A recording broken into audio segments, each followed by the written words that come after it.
你不保，你为何要反战？我本不想反你，谁让你以王德为主，以我为父？我不服！既然在这里受窝囊气，不如到北边去吃香的喝辣的。臭皇帝，你跑不了了，束手就擒吧！本将军带你去五国城，和你的家人团聚。你这比金人还要奸佞的狗贼！要真去五国城，真宁死不去！拿你的人头去投进也不赖。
起来！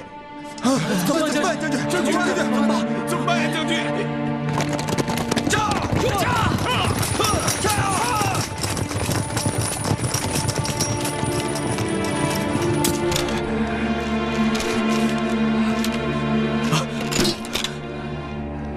皇上，你没事吧？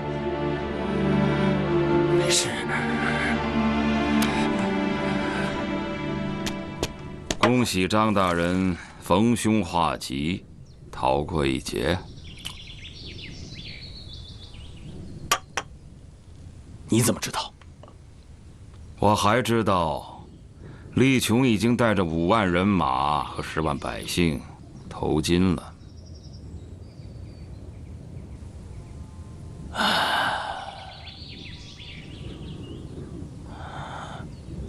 既然你已经都知道了，那还恭喜我什么？我现在哪里是逃过此劫，我是在劫难逃啊！皇上一肚子火没处撒，一定拿我问罪。我该怎么办呢？啊！秦大人，救我！你救我！力琼在你眼皮子底下投了金，不管怎么说，这都是你办事不力，责罚是免不了的。不过责罚也分轻重缓急，只要你在皇上面前言语得当，我想他会网开一面的。如何得当？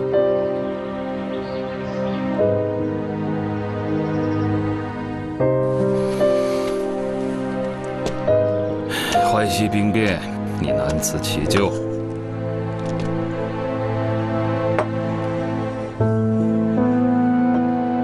如果你见了皇上，只是就事论事，在这里面绕来绕去的话，我看你这项上人头肯定不保，神仙都救不了你。可是，如果你跳出这个圈子，将矛头指向别人，那么你不仅可以脱罪，没准儿还会得到皇上的封赏。请相爷赐教。哎，皇上，你没事吧？皇上，皇上发生什么事情了？还愣着干什么？快去给皇上拿水！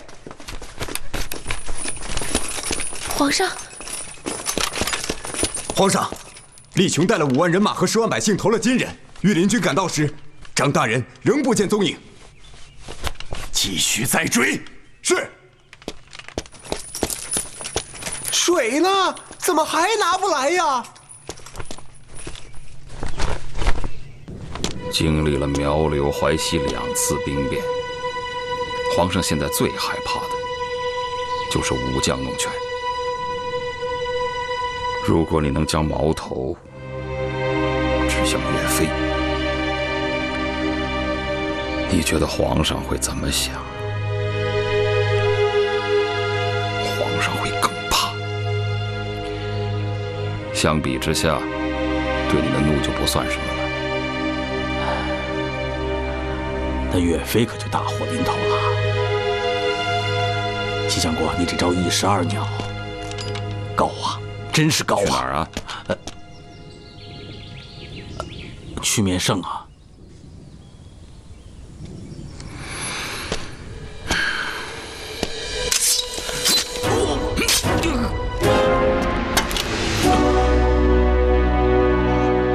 去面圣吧。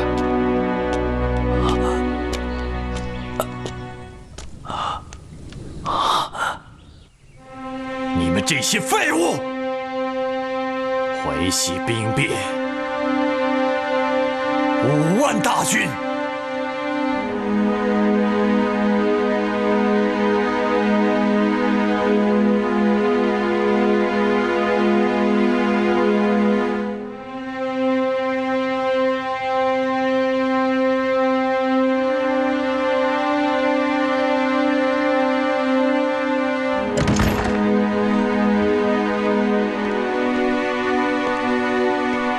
赵大人，皇上让你进去呢。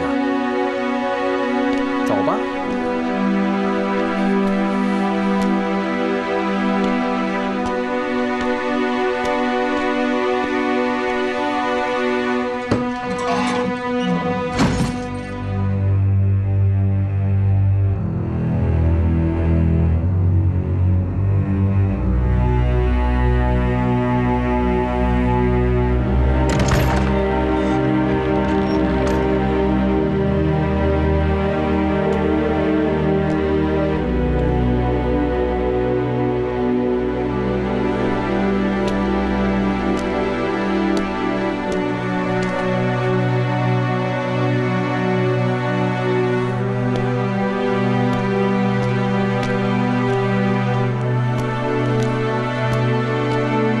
张大人，该你了。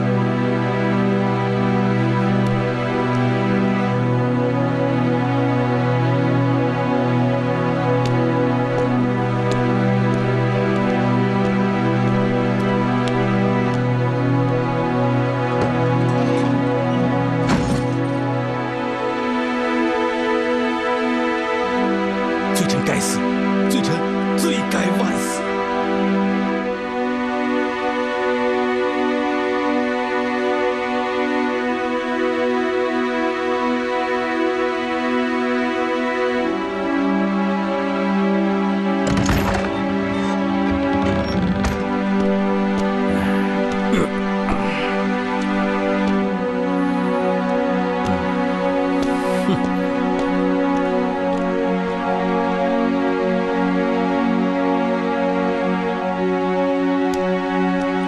宣岳云觐见。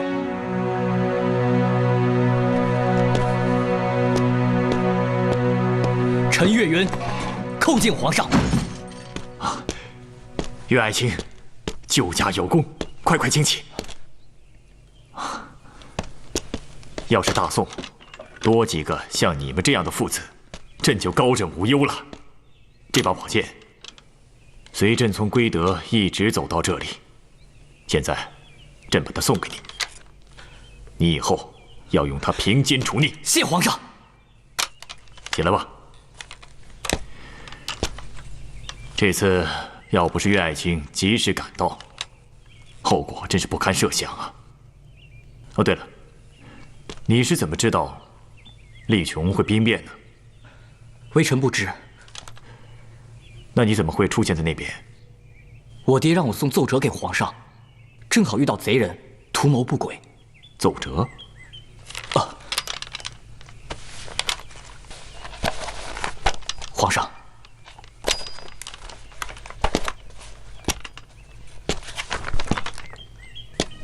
臣眼疾有发，若朝廷无北伐之志，臣岂交赏兵权，还乡就义。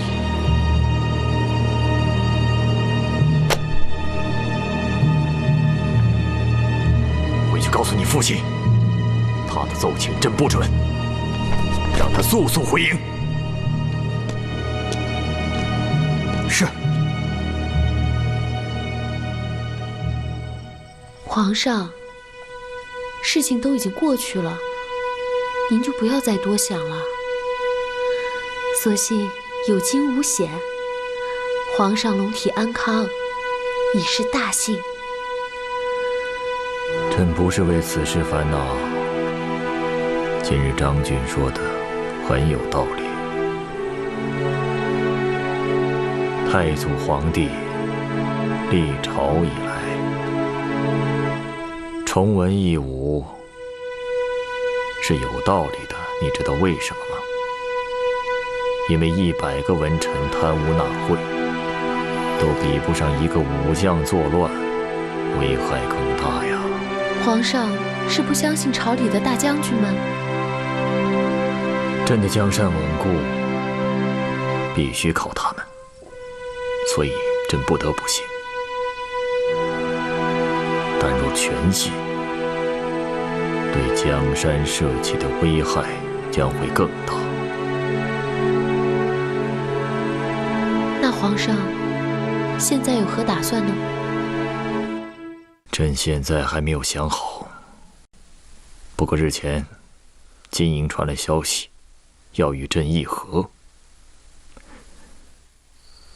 朕在想，与其让那些武将们打打杀杀和金人纠缠不清， 倒不如和金人暂时议和，平分天下。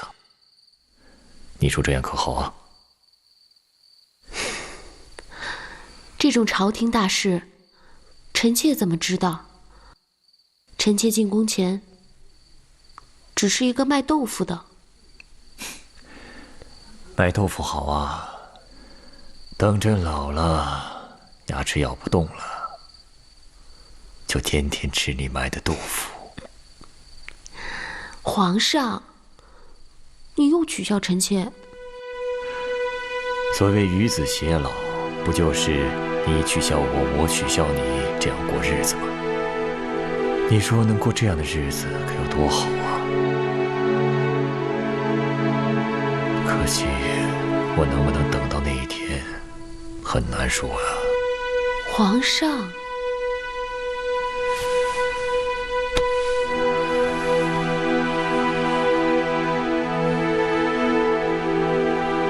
朕的江山来之不易，朕真不想像太祖皇帝那样沦为孤魂野鬼。朕要安安稳稳地和你守住这江山，守住江山，就能过太平日子。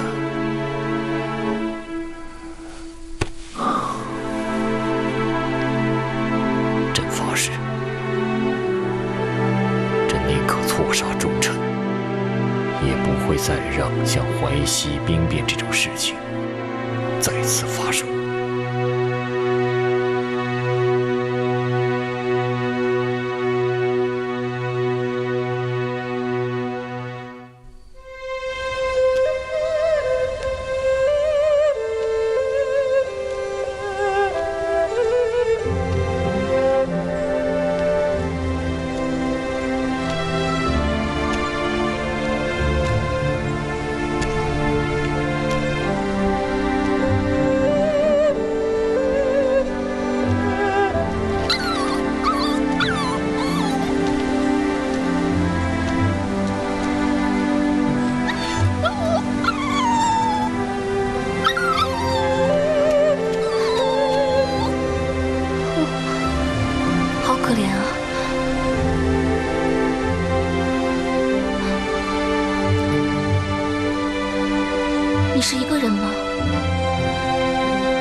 可能他母亲知道没有足够的奶水养活他，所以先把他丢下。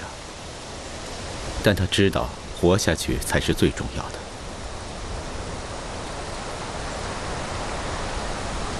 娘娘应该明白“宇文虚中”这段话的道理吧？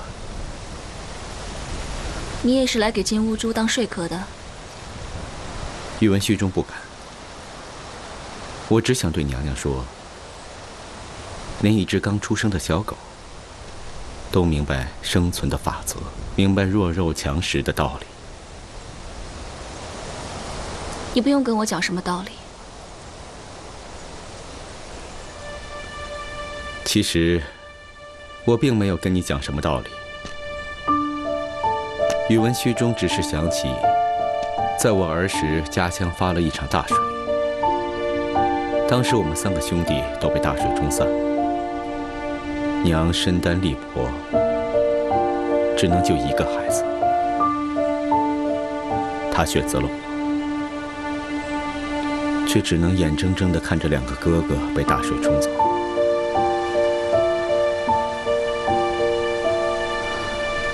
没有选择的选择。是啊，我娘特别疼我，对我特别的好，因为我是她唯一的亲人。就像现在四太子也是你的唯一。娘娘，珍惜啊！我明白，我知道。我哥和金兀术之间，迟早会有那么一天的。我只是需要一些时间罢了。娘娘深明大义，我相信四太子心里也一定不愿意这么做，这是他无法逃避的选择。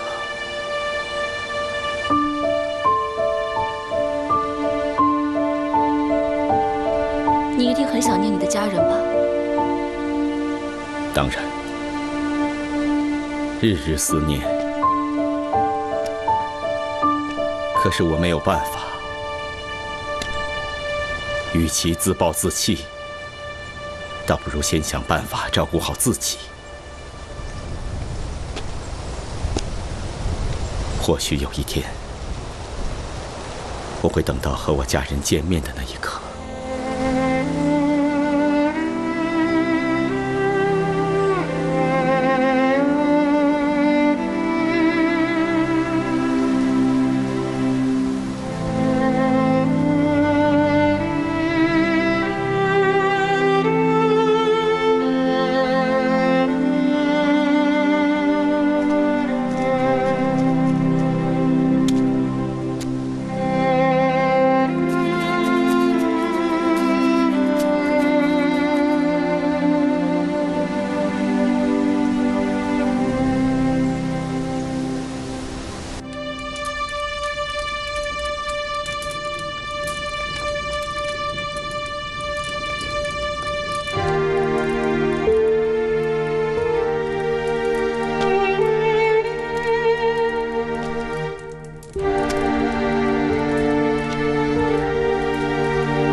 你看好不好看？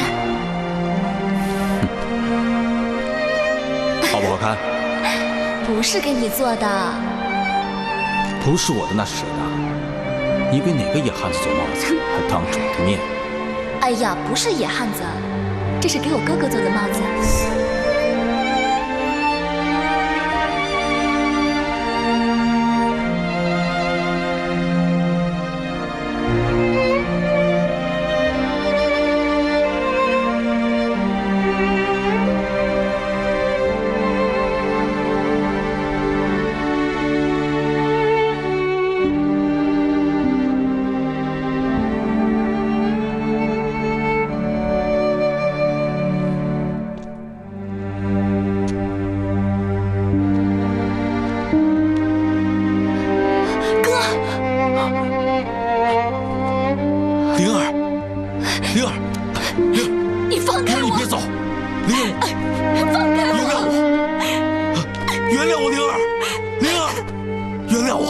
你放开我！原谅我！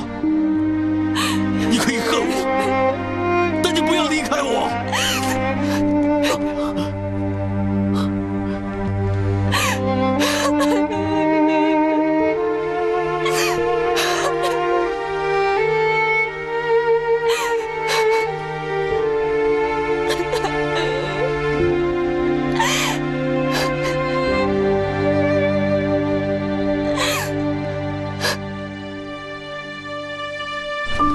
宇文徐州，出来！宇文徐州，快点儿！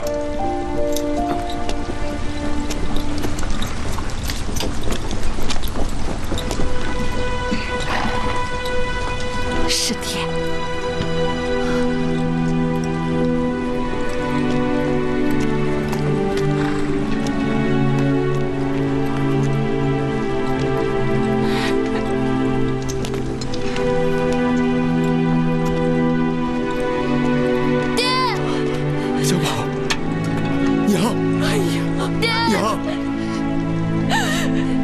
小宝，大人啊！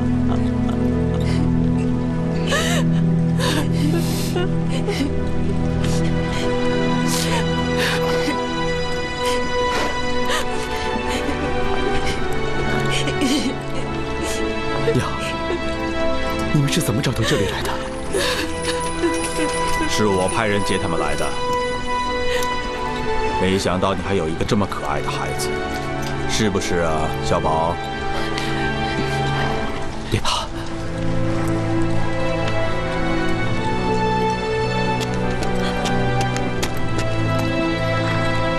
谢四太子，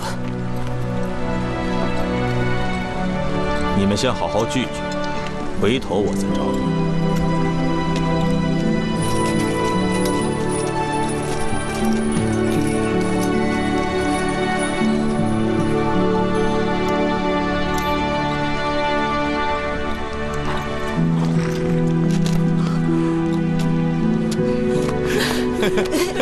爹，小宝，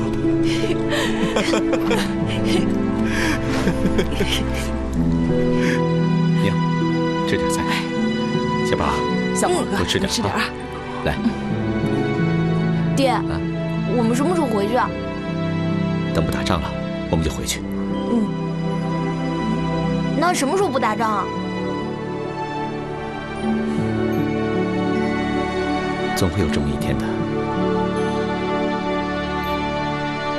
你真的投靠了金人啊？娘，您怎么这么说呢？来，小宝。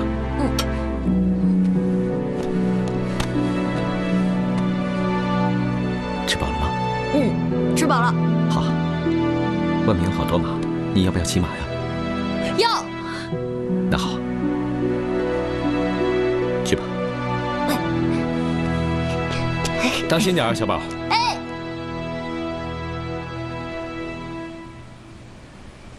娘，金人险恶，薄小儿连累了你们，但是你相信儿子，孩儿绝对没有做任何对不起家乡父老的事。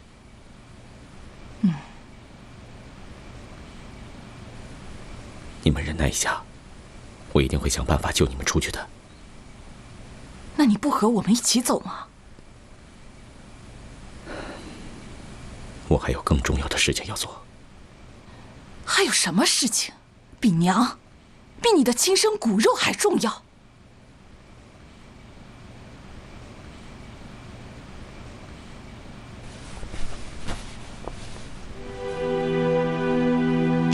两方交战，自古以来，只有在马上打天下的，从来没有在马上可以治理天下的。金人在我们的土地上烧杀抢掠，但是他们绝对没有能力治理我们的国家，因为他们落后、野蛮，所以他们就要学习我们宋人的文化。只要他们学习我们的文化，他们就会成为我们的学生。那天下的统一便会指日可待。但最终绝不是靠金戈铁马涂炭生灵。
生机勃勃。屋主，好。只要铁浮屠炼成，大金勇士必将所向披靡。那多久才能炼成呢？不出1年吧。皇上，如今宋廷要求和议，而我军铁浮屠还有1年之后才能出兵，这……书王有什么就说吧。战呢，则军心不稳，人心不齐，所以和才是最好的办法。可以用和议先麻痹宋人，给我们一段时间做下一步打算。和议之事不可儿戏，无论是和是战，铁浮屠还是要早日炼成，这样和战的主动权才能掌握在我们的手中。这好了好了，金兀术，让我看看铁浮屠的威力。是。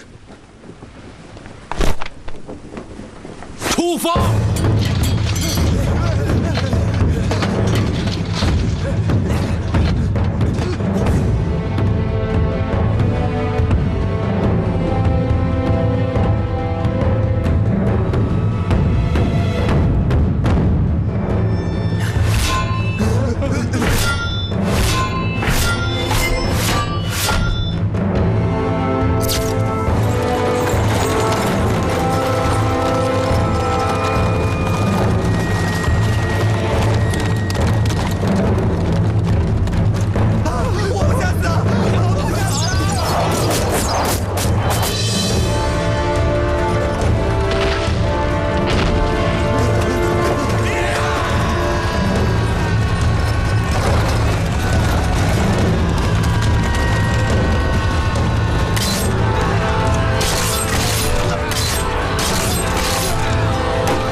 什么收复中原、赢回2胜啊！皇上以前可能还有这个心，经过淮西这一闹啊，他肯定是断了这个念头了。大哥，那你再上一奏，咱岳家军单军北伐，我就不信拿不回中原。岳家军单兵北伐有难度吧？现在最重要的是要知道皇上是怎么想的。怕就怕以后皇上变成惊弓之鸟，从此以后对北伐之事只字不提。是啊，大哥，你若是不顺着皇上这个心思，恐怕会失去皇上的恩宠，反而被朝廷那些小人所利用了。个人荣辱，何须放在心上？你们不必顾虑这些。眼下最棘手的是，如何让皇上再下北伐之心。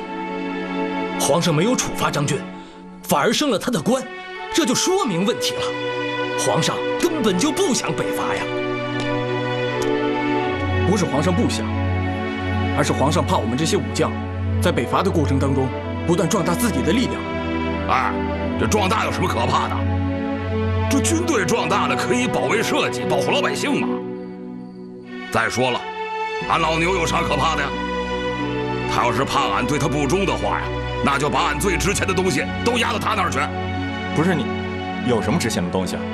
你最值钱的就一个贵娘，你舍得押吗？不，那是，那贵娘那啥媳妇儿押不得，我们舍不得。押得。啊，这倒是一个主意。咱们大将出征在外，如果把家眷押给朝廷，皇上就会信任咱们。为了北伐大计，说不定就得委屈一下咱们的家人了。我给皇上写份奏折。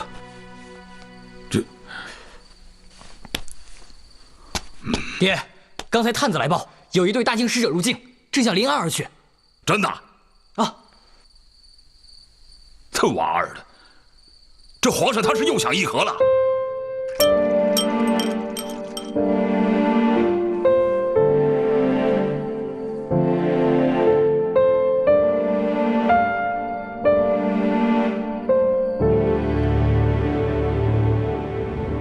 大今皇上圣恩，愿将河南、陕西之地无偿归还，还有你们老皇上的棺椁，一并奉还。当然了，宋廷每年需向大金纳贡白银25万两，绢丝25万匹。这哪里是议和？哼，分明是抢夺！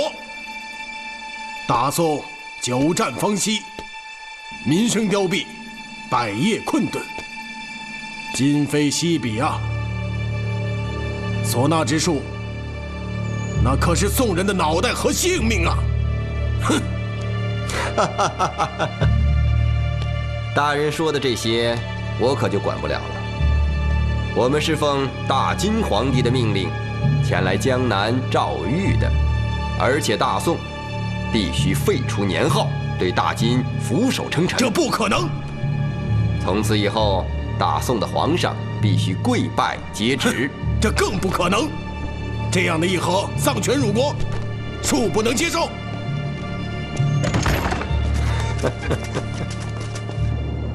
皇上今日龙体欠安，不上早朝，退朝。这次啊，金人主动跟咱们议和，居然还割地给咱们，条件很不错呀。是啊，当年每年要给辽河西夏55万两随礼，现在区25万两，算得了什么呀？是啊，25万两，还个天下太平，这笔买卖啊划算。可是他们提出来要皇上下跪接旨，这个不好办吧？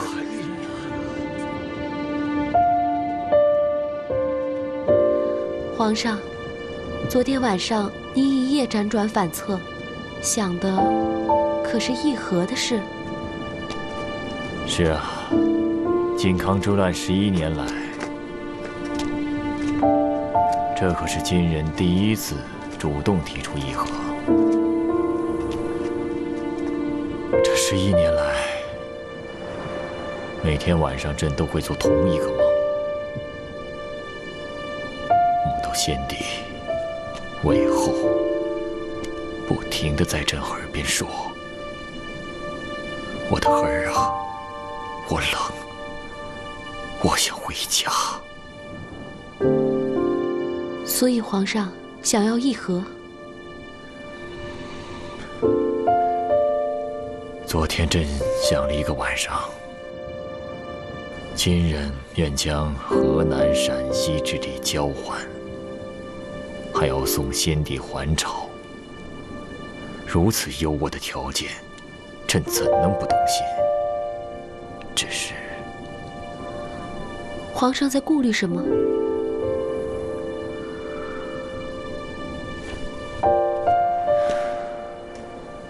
那些金人提出让朕跪接圣旨，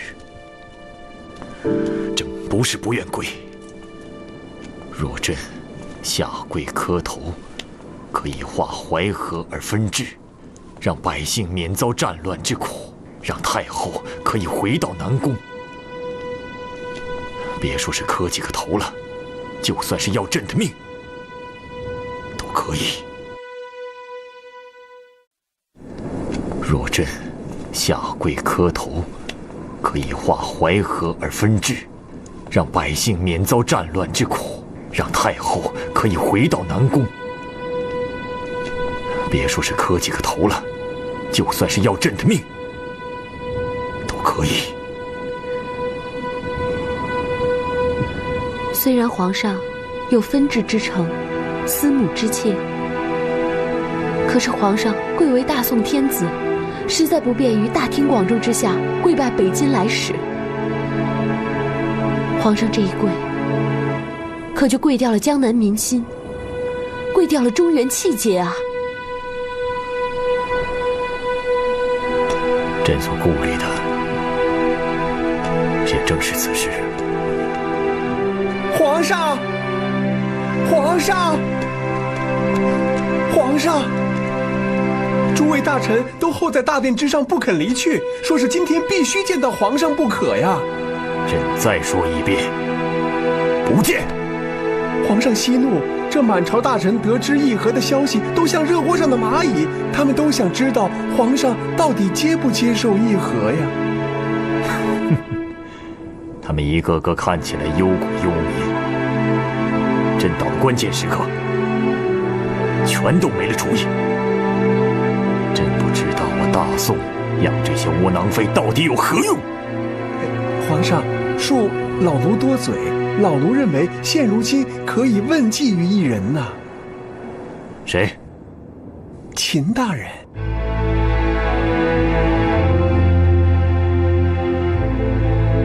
秦会接旨。公公，我家官人他染了重病，不能下床。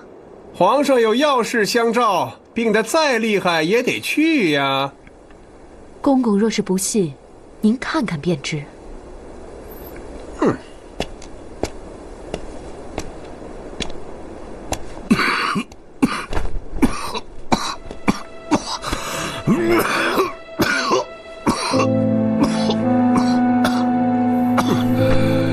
姚公公，请回去向皇上请罪。臣有罪，有罪了。知道了，知道了，真晦气。公公，你慢走。公公，你慢走。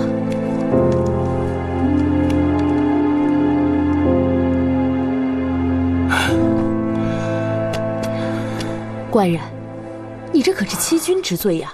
被发现了，那可是要满门抄斩的。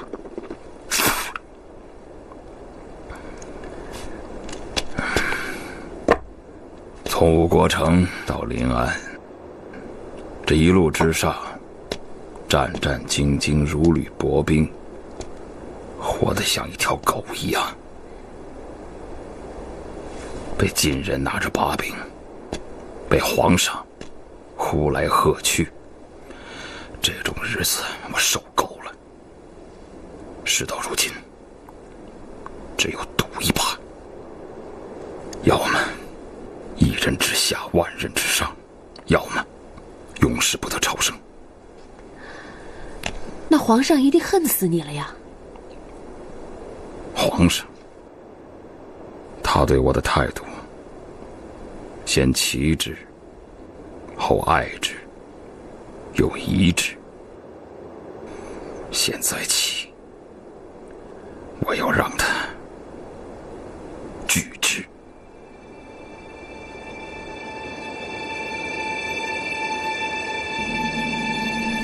哎呀，这死老鼠，跑哪儿去了？这是，嘿，咦，刚刚还在这儿呢。臭老鼠，跑哪儿去了？官人，还不快帮忙找找啊！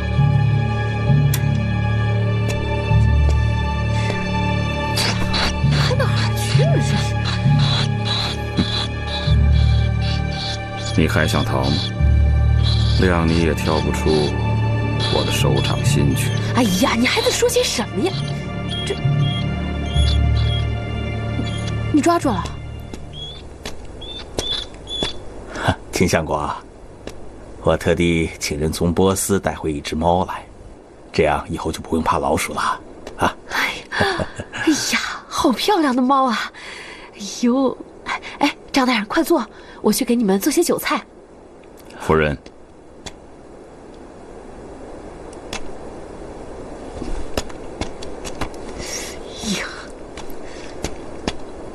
啊！恭喜秦大人！啊！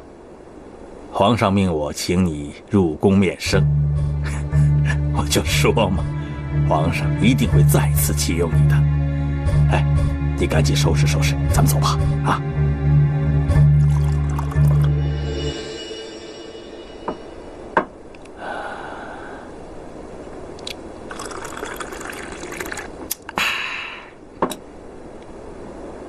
现在皇上已经开口了，莫要错过良机呀！啊！你可知皇上找我干什么？皇上现在要议和，正是用人之际。他若不重用你，重用谁呢？皇上现在遇到了难题，这才想起我。若是让他轻而易举地见到我，有了解决之策，难免他日后还会将秦某弃之敝履。皇上几次三番召你入宫，你都借过不出，难道你就不怕掉脑袋？来，咱们边吃边聊。再一，再二，未必有再三。秦大人真的就不怕皇上从此彻底的把你打入冷宫吗？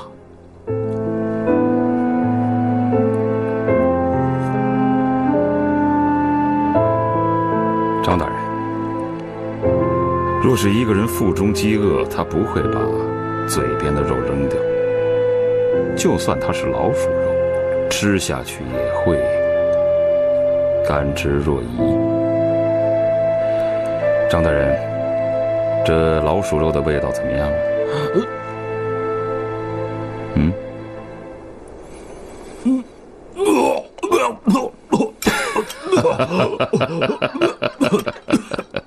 看来你还是不够饿呀！啊！秦桧，一个罪臣，他以为自己是谁呀？朕想用他就用他，不想用他就不用他。现在倒好，变成朕来求他了，他倒把自己当成诸葛亮了。他究竟什么意思？难道让朕求他吗？皇上息怒，都是小人办事不力，还请皇上恕罪。其他人有何看法？皇上，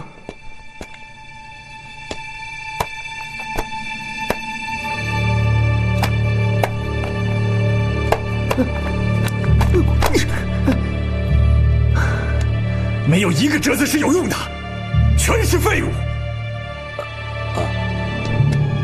皇上，那接下来该怎么办呢？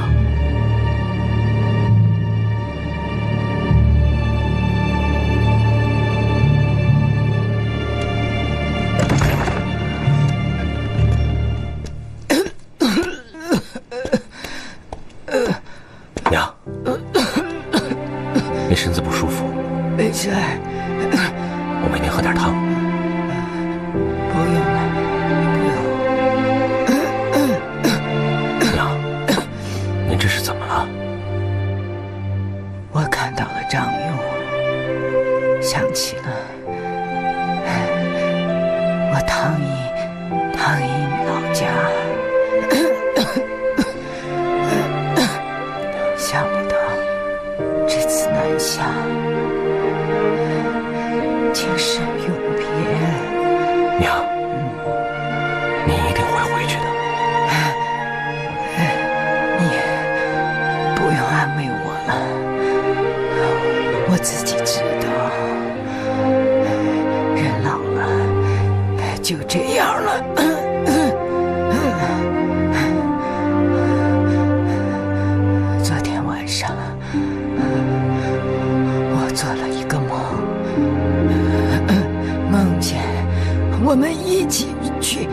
皮影戏。娘，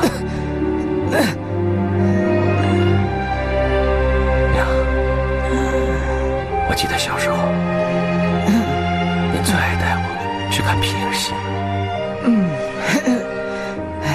每月的初一、十五，村口就有人来演皮影戏。我给你搬着一个小凳子，坐在台下看。哎呦，你看的是如痴如醉呀！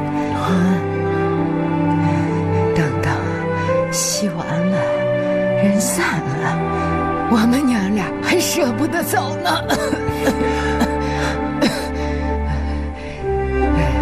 一晃都20年了。菲儿啊，娘，等娘走了，你要把娘葬在高山之处。娘，您别说这种不吉利的话。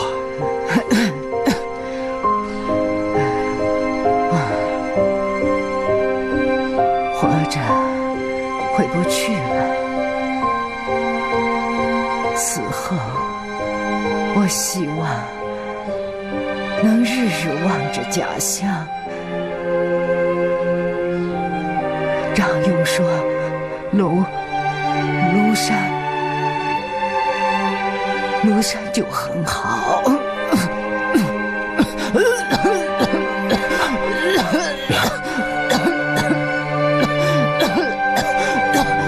喝点水。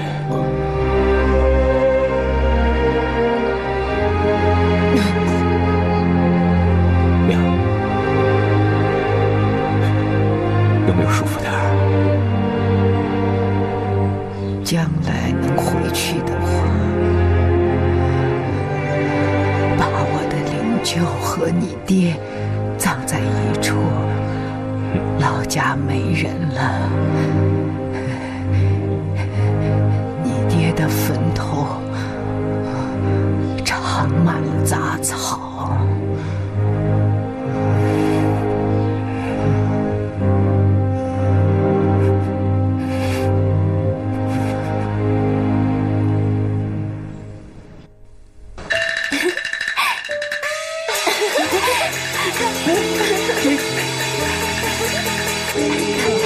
太有意思了，有意思啊！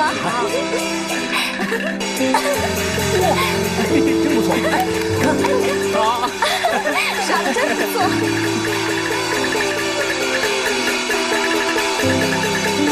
好，真好。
这么多，来，你来吃一颗。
这报国的国字，那不单单是指大宋而言，指的是四海之内皆兄弟之国，指的是人与人之间能和平相处之国。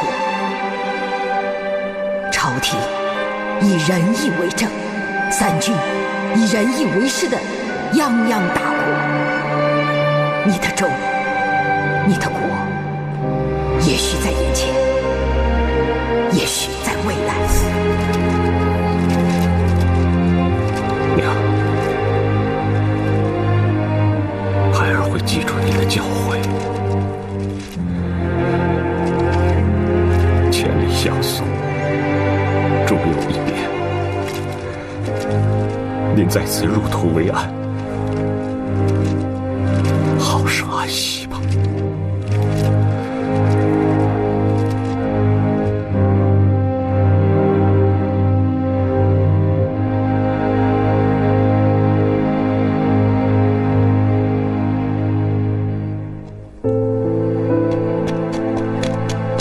爹，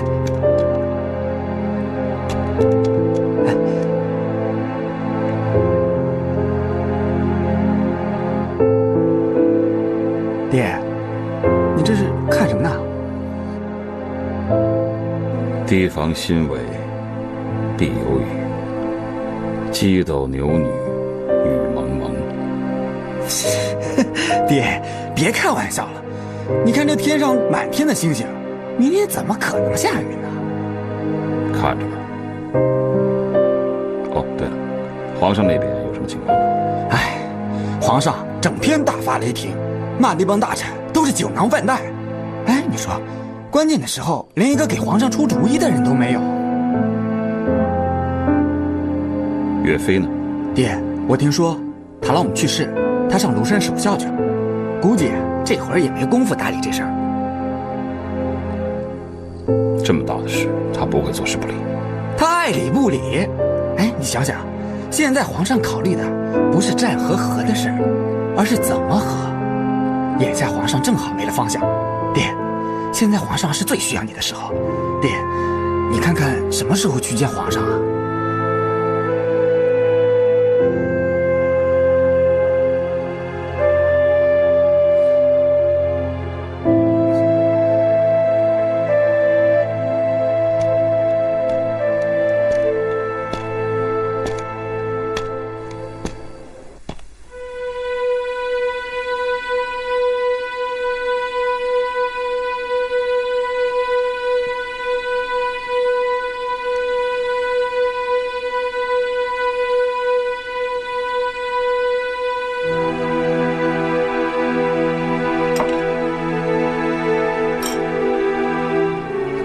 皇上，你怎么了？还在为议和的事烦忧？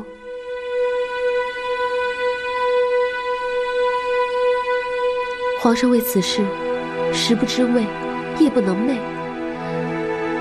这样下去可不是办法呀。不如这样吧，臣妾带皇上出宫走走，皇上觉得怎么样？是啊，娘娘说的对，皇上整日忧心忡忡，老奴担心皇上积郁成疾，不如出去走走看看，多大的烦心事儿，没准儿就都豁然开朗了。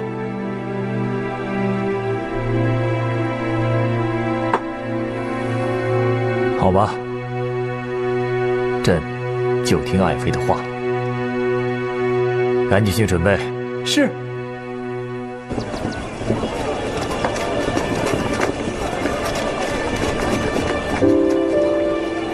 爱妃啊，你可知道，朕第一次看见你，就是在一个像这样的地方。10年了，时间过得真快。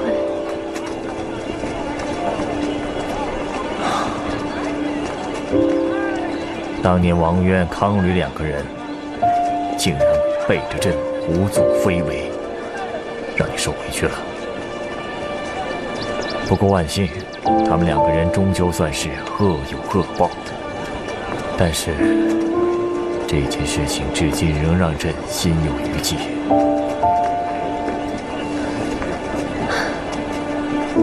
过去的事就不要再提了，臣妾已经忘记了。你不会还恨朕吧？恨过，可是恨一个人太累了。好，怎么下雨了？来，朕带你找个地方避一避。来。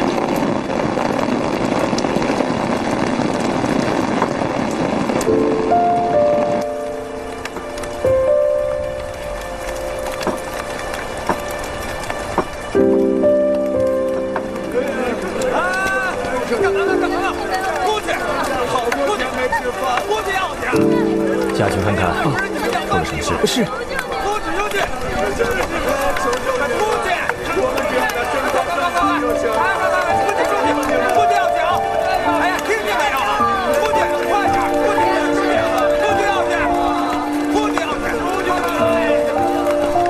皇上，听口音应该是从北方逃过来的。连年征战，那儿的百姓好多都躲到南方来谋营生了。真可怜，有家归不得，有田种不得。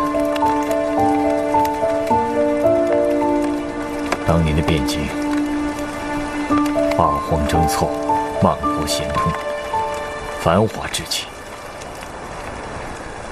如今啊，朕唯一的心愿就是保全江南之地，再现汴京之盛景，让百姓能够安居乐业。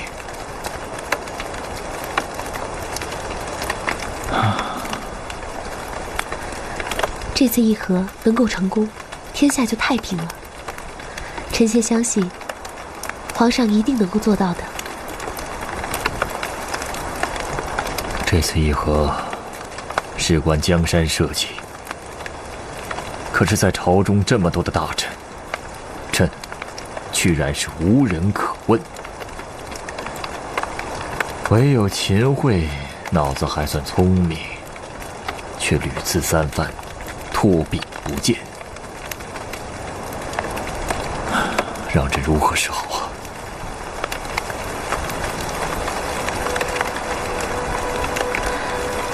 ？10几年前，臣妾从父亲手中接过豆腐摊子，生意惨淡。一天，有家酒楼让我们供应豆腐，我们都很高兴。这可是一笔大买卖。可偏偏这个时候，黄豆贩子说要涨价，没有办法，既然答应了酒楼，我们只好先高价买下黄豆。虽然这笔生意我们赔了本，但这个缓兵之计却让那家酒楼非常相信我们。之后，他们让我们常年供应豆腐，我们的生意也因此渐渐有了起色。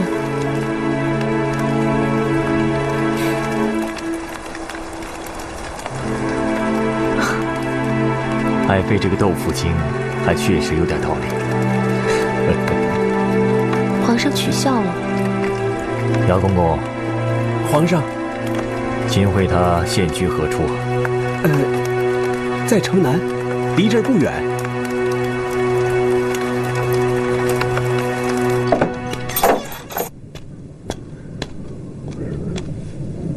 皇上，就在这儿了。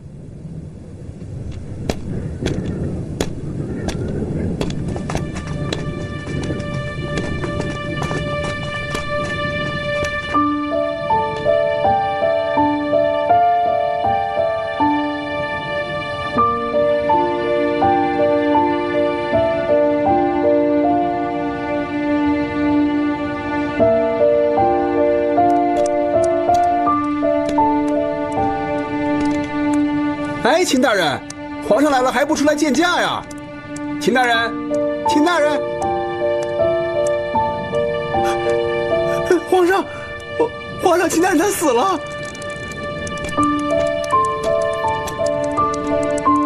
死了？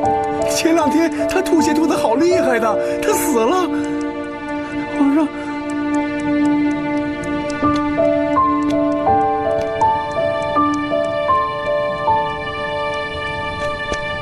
皇上，不知皇上驾到，有失远迎，请皇上恕罪。免礼。谢皇上。官人，真没想到，快起来，皇上来了。皇上，微臣给皇上请安。秦桧有事远迎。官人，平身吧。谢皇上，谢皇上。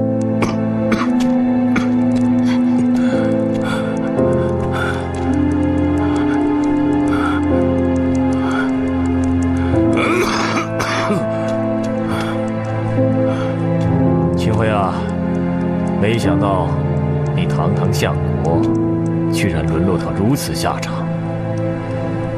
唉，这也怪朕，让你受苦了。微臣惭愧，让皇上挂念了。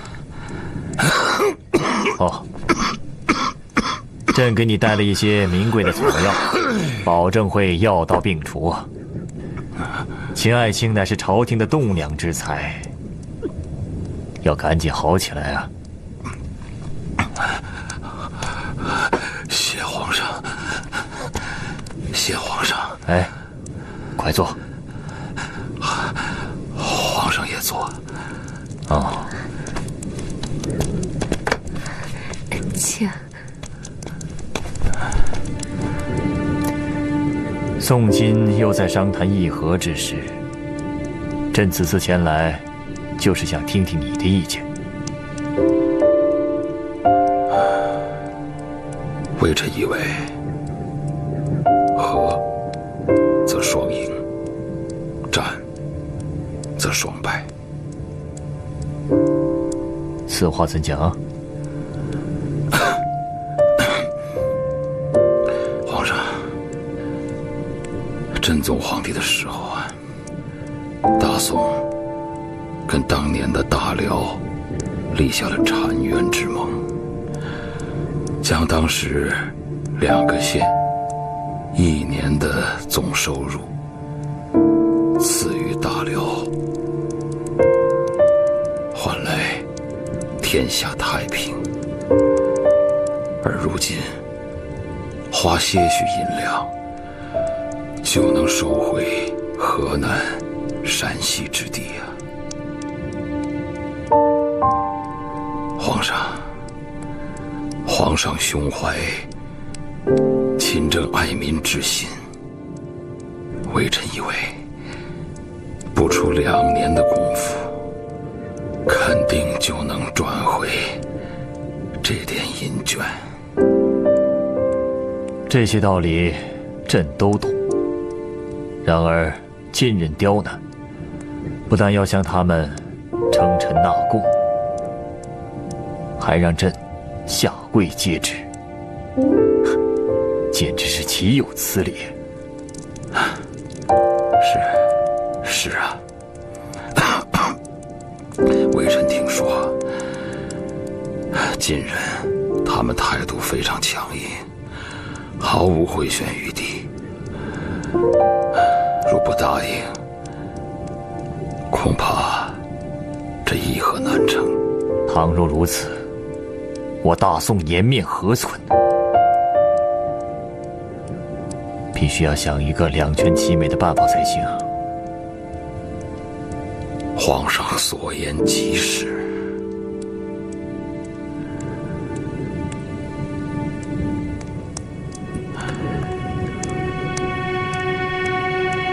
皇上，其实皇上可以以热孝在身为由，不问朝政。既然不问朝政，便无需接待金使。那么，不接待金使，也就不用下跪了。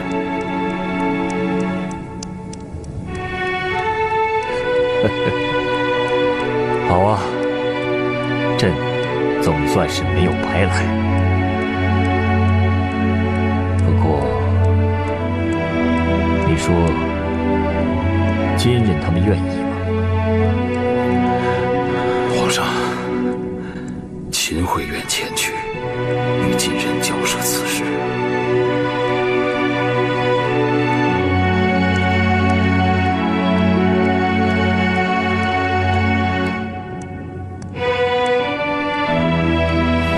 齐相国，你在这里受委屈了，明日就回相国府吧。秦桧，叩谢皇上。谢皇上。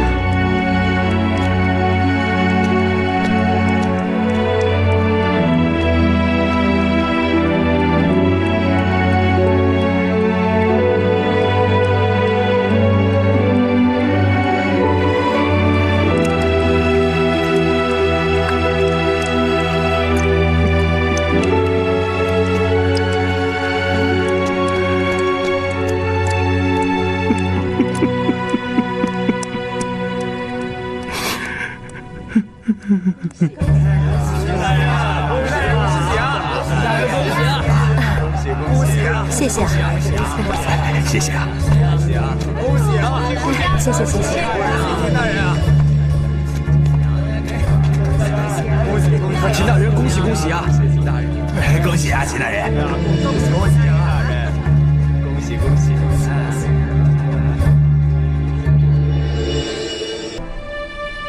这金人仍不答应，该如何是好？蛮夷之邦，无礼仪可言。与他们说守孝之事，无异于对牛弹琴。朕若是跪拜金人，那朝中那些主战大臣还不得要了朕的命啊！公公，我要见皇上。赵大人，此事万分紧急，不可耽误。皇上现在不方便见你，耽误不得呀！赵大人，公公，哎呀，赵大人你，皇上。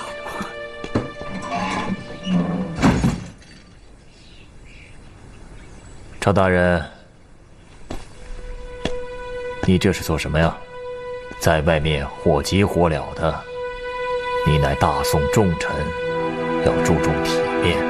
皇上，社稷若没了体面，我们做臣子的何来体面之说？皇上，秦桧乃金人奸邪，不能用啊！秦桧，他是一个能做事的人，而你们这些朝中大臣只会嚷嚷着体面颜面，朕不用他，该用谁呀？皇上，别再说了。爱卿若是没什么事的话，就先回去吧。朕与秦相国还有要事商谈。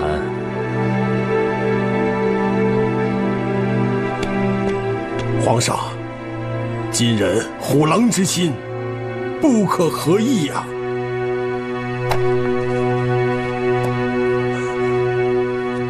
皇上，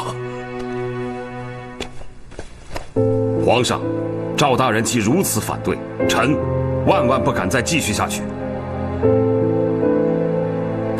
这是朕的江山，还是他赵相国的江山啊？田青，起来吧。皇上，赵相国是如此态度，那朝中大臣更不用说了。其实，今人不能接受我们的提议，便是因为明人不说暗话。秦大人如若有什么话，可以直说。皇上，今人一直坚持要皇上跪接诏书，是因为赵大人跟今人和谈的时候态度蛮横，惹恼了今人。一派胡言！君子和而不同，今人狼子野心，我岂可与之虚与委蛇？